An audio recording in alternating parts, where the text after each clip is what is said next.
This is a technological showcase set in the world of The Witcher 4. What you just saw and are going to see now is running on a standard PlayStation 5 at 60 FPS with ray tracing. So in the game, you'll be playing as Ciri, a professional monster slayer, a witcher. She explores the world and hunts down monsters for coin. The region we are in is called Kovir, and you'll get to explore it in a game. Right now, Ciri is investigating a monster, and after gathering new clues, she is heading back to a nearby village.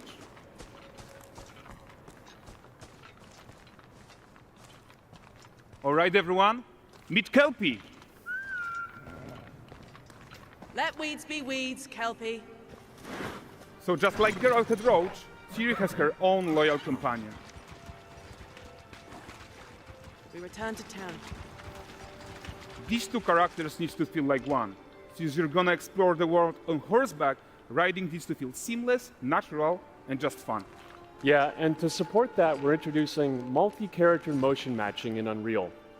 So Ciri and Kelpie, they're perfectly synchronized when mounting from any angle and speed. And we also support root motion movement on Kelpie, so controlling her feels realistic and grounded. And there are also some really nice improvements to our Unreal Chaos Flesh Solver and these machine-learned deformations. So you've got realistic muscles moving and stretching under Kelpie's skin without compromising the performance there.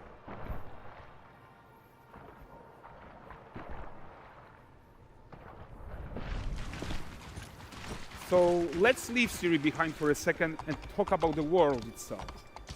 So much of the Witcher world is natural, organic, especially Kovir with its dense forest and wild nature. Yeah, and wild nature is hard. And with nanite geometry, we've freed artists from so many of their old constraints. But we don't want to rest until everything we do in Unreal has that same spirit of freedom. There's always more work to do. And foliage is a huge piece of that puzzle. So we are excited to introduce Nanite Foliage. And in order to achieve gorgeous foliage density everywhere, while still being memory efficient, fast to render, we believe that a new idea was needed. So instead of the same card approach we've been using for the past 20 years, artists should be free to take a nanite approach to foliage, modeling every single leaf and pine needle.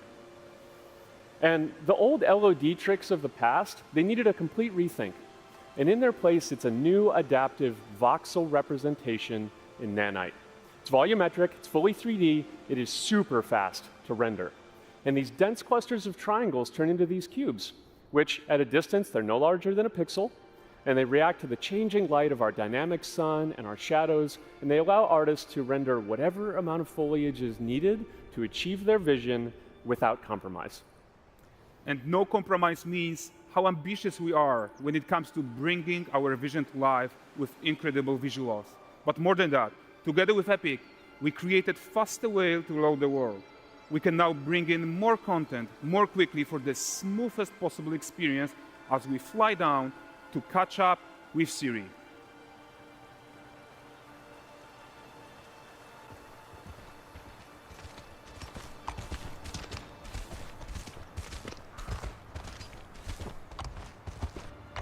Welcome to Valdrest. So Valdrest is a port town, a hub for fishing, trade, and mining. It's one of those places where you can meet shady characters or overhear gossip from other lands. It's also where Ciri took on her current contract. High-tech, let's leave Kelpie here and explore the marketplace and food. I'm so excited we can finally show you some of this stuff. Let's see what Valdrest has to offer. Not her again. Not even at the land Exeter Fair! Now, 9 gazes while I present him with a fish. For the furry rascal will often wink, and the fair's weight grants good fortune. For this feat,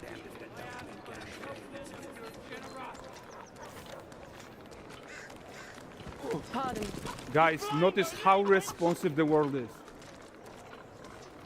Character actions directly affect what happens around you, sometimes even setting off chain reactions.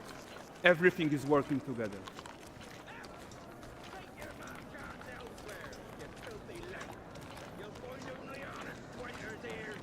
Oh, look at this poor gentleman being taught how to fly by an angry innkeeper.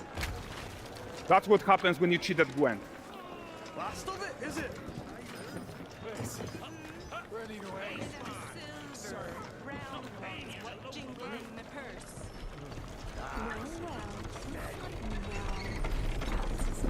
Okay, so this is the guy who gave the quest his own. Like you probably suspect, he has his own agenda in all of this. You're off your tits again, Wilfred. Get your ass up.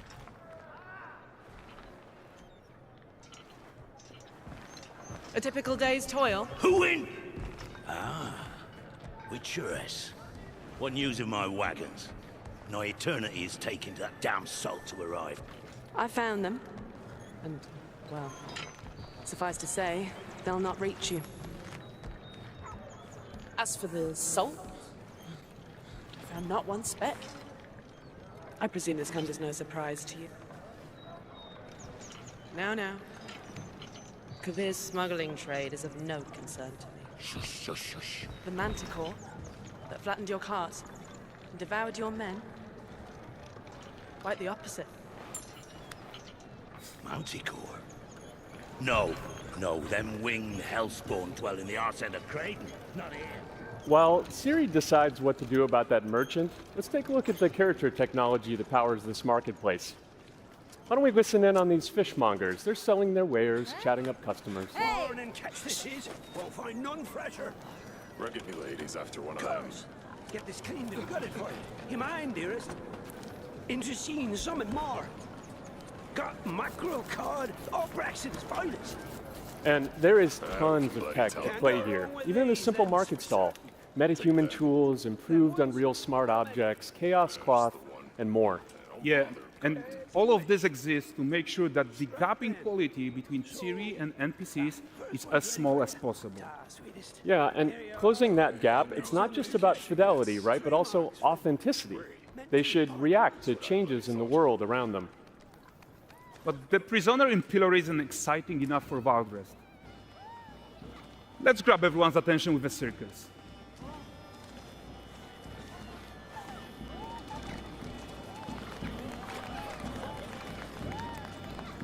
But the great performance deserves a huge crowd though. Let's crank it up.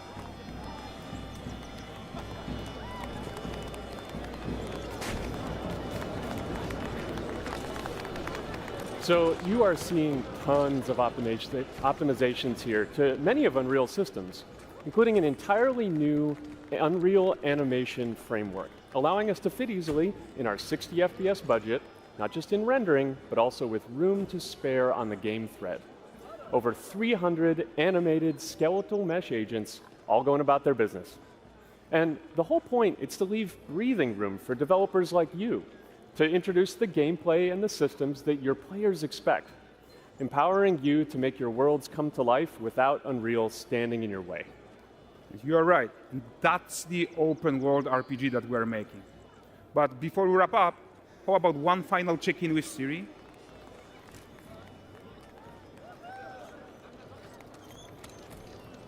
We are making this game to be the most immersive and ambitious open world Witcher game ever. And we are making this a reality thanks to our work on Unreal with the team at Epic. I think what we are doing together is going to bring in a new generation of open world RPGs, and I'm so proud of what we accomplished so far. We are too. So we're almost done, but before we go, here's a small gift for all Witcher fans. A first look at Lanexeter.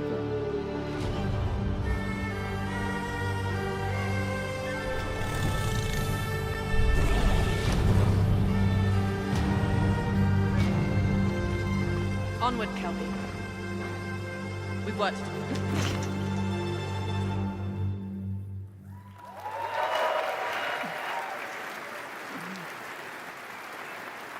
Thanks, guys. Seriously, it looks amazing. And we've also barely scratched the surface of what's coming in Unreal 5.6. So here's Julien to tell you even more. Thank you very much. Thank you so much.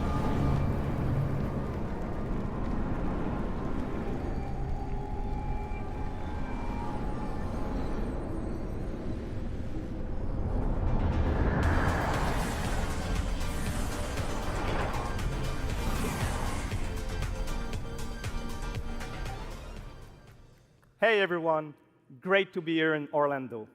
I spent a lot of time on this demo, so I'm happy to be the one to talk about what went into the 5.6 release.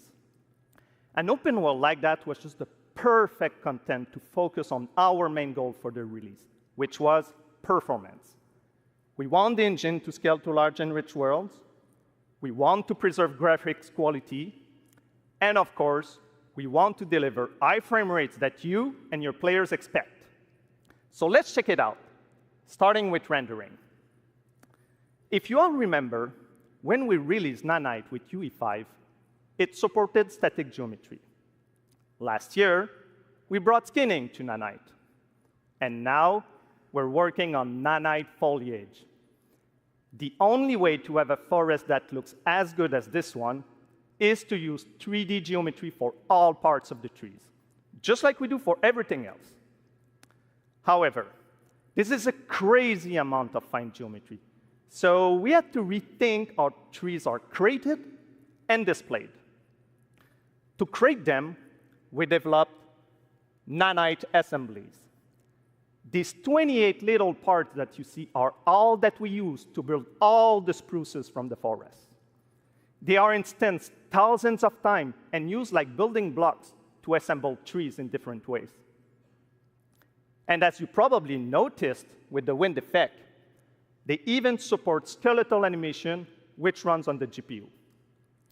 Thanks to assembly, we greatly reduce the storage, the runtime memory, and the rendering cost. Then, to display an entire forest, the challenge was to preserve fidelity and performance from any distance. Let's check up close the level of detail we're talking about here. Lots of details. But this triangle representation is not the most efficient when far away, due to the amount of overlapping. And that's why we made an adaptive voxel representation. But in reality, you'll never see those voxels this close, since when we move the camera back, they're barely a pixel. Nanite Foliage is almost done. We are moving it to the main line as we speak, and it will be available for everyone in 5.7. Another thing I would like to share is that ray tracing and Lumen now run more than twice as fast, with no visual trade-off compared to when UE5 was released. And because of that, we can now hit 60 FPS on consoles. And finally, we rewrote the rendering pipeline to run asynchronously so you can increase the richness of your scenes even more. Now let's talk about chaos physics. For chaos cloth, we improve our cloth-to-cloth constraint solution. This removes a lot of collision evaluation when garments are piling up and interacting with each other. Even for complex setup like Series Cape, we hit a sub-millisecond budget on PS5. With Chaos Flesh, we introduce procedural muscle activations to make deformation and motion more natural. Your artist will still have control over tetrahedral simulation and train ML models that run fast in real time. We now support the baking of fluid surface data into lightweight assets to be played back at low cost. This is going to give you high-fidelity water without the performance cost of real-time fluid simulation.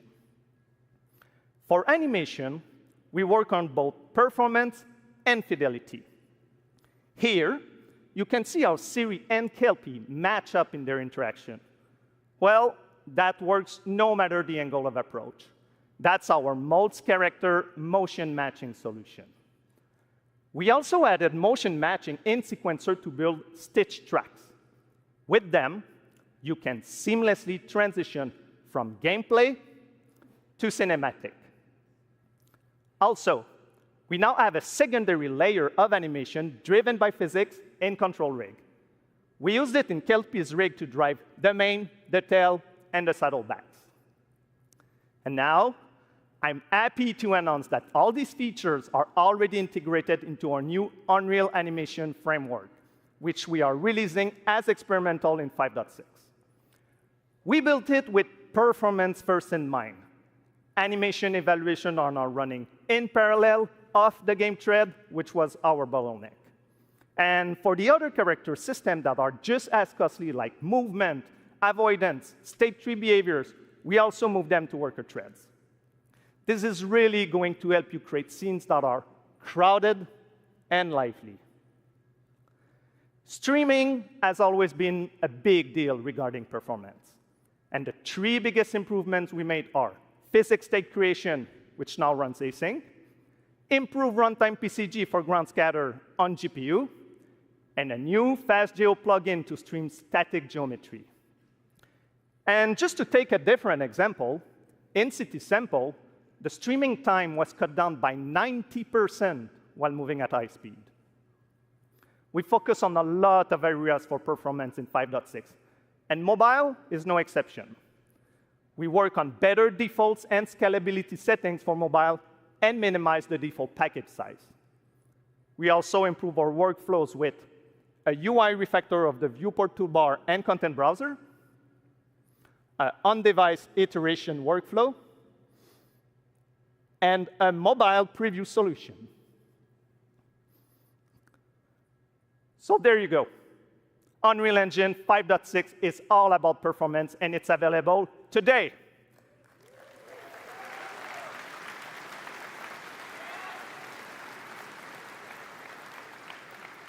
Please go enjoy the tech talks and session we have for you guys and come chat with us.